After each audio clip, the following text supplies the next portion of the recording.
அவனுக்குள் வருமானால் நிம்மதி இருக்காது, சந்தோஷம் இருக்காது, சமாதானம் இருக்காது. இன்றைக்கு அநேகர் இந்த எரிச்சல் நிமித்தமாக மருத்துவமனைகள் போய் பணங்களை செலவழிக்கிறார்கள். ஒரு பிரயோஜனம் இல்லை. இந்த வேளையிலே இந்த அன்பு சகோதரன் ஒரு வாலிபனாக இருந்தான். அவனுடைய வாயோ கோணியாய் போயிடுச்சு. அவன் பேச முடியவில்லை, அவனுக்கு காது கேட்கவில்லை. இது எதனால் என்று அந்த ஜனங்களுக்கு புரியவில்லை. அவனை பெற்ற தாய் தகப்பனுக்கு தெரியவில்லை. ஆனால் அவன் வாழ்க்கையில் ஒரு கட்டு இருந்தது. கட்டு இருக்கிறது உண்மை. அது செய்வினை கட்டு என்று சொல்லப்பட்டிருக்கிறது. அந்த செய்வினை கட்டிலிருந்து இந்த தேவனாகிய கர்த்தர் ஒரு விடுதலை கொடுத்தார். உடனே ஆண்டவர் அவனை தனியே அழைத்துக் கொண்டு போய் தம்முடைய விரல்களை அவன் காதுகளை வைத்தார். விரல்களை காதுகள் வைத்தார். உமிழ்ந்து அவனுடைய நாவை தொட்டார். உடனே அவனுடைய காதுகள் கேட்கப்பட்டது. அவன் செவ்வையாக பேசினான். ஐயா, என் பிள்ளை எத்தனை நாளாச்சு பேச முடியாத சூழ்நிலை இருக்கிறது.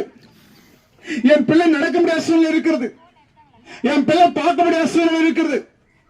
அந்த பிள்ளையை பார்த்து எனக்கு வேதனை இருக்கிறது என்று சொல்லுகிறேன். என்ன அன்பான சகோதரனே, சகோதரியே, ஏகரே, என் தாயாரே, உன் பலவீனத்தில் ஒரு புதுவனை கற்றுக் கொடுக்க வந்திருக்கிறார். வியாதி வருவதற்கு காரணம் பிசாசு, வேதனை வருவதற்கு காரணம் பிசாசு. இந்த பிசாசை விரட்டுவாயினால் உன் எதிர்காலம் நல்ல விதமாக இருக்கும். அந்த கட்டுகளிலிருந்து விடுதலை தேவன் கொடுப்பார். பிரியமானவர்களே, அந்த கட்டுகளிலிருந்து விடுதலை கொடுத்து உன்னை ஆசீர்வாதம் வைப்பார். உன்னை பலத்தோடு நலத்தோடு வைப்பார். உன்னை கிருபையோடு பாதுகாத்துக் கொள்வார். இந்த இயேசு கிறிஸ்துவர் இன்றைக்கும் அநேகருக்கு ரட்சிப்பு மாத்திரம் கொடுக்கலங்க. அநேகரை வியாதியிலிருந்து, வியாதனிலிருந்து, பிசாசின் பிடியிலிருந்து, சாபத்திலிருந்து இன்றும் அவர் விடுதலை கொடுத்துக் கொண்டிருக்கிறார்.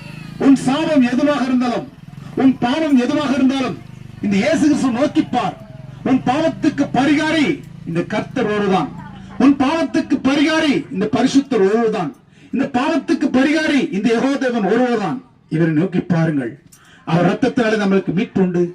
அவர் ரத்தத்தினால மோட்சம் உண்டு. அவருடைய குமாரனாகிய கிறிஸ்து ரத்தம் சகல பாவங்களை நீக்கி நம்மை சுத்திகரிக்கும் என்று சொல்லுகிறது. உன் பாவங்களை நீக்கிட வந்தவர், உன் பாவங்களை பரிசுத்தமாக்க வந்தவர் இந்த இயேசு கிறிஸ்துவானவர். இந்த இயேசு கிறிஸ்துவானவரிடத்தில் நீங்க எந்த இடங்களில் இருந்தாலும் நீங்கள் முழங்கால் படிட்டு அவருடைய பாதபடியில் அறிக்கை செய்யுங்க. நல்ல இலக்கத்தை பெற்றுக் கொள்ளு. கர்த்தருடைய நாமத்தில் கனமும் மகிமை உண்டாகட்டும். கர்த்தர் இந்த இடத்தை ஆசீர்வதிப்பாராக. ஆமென்.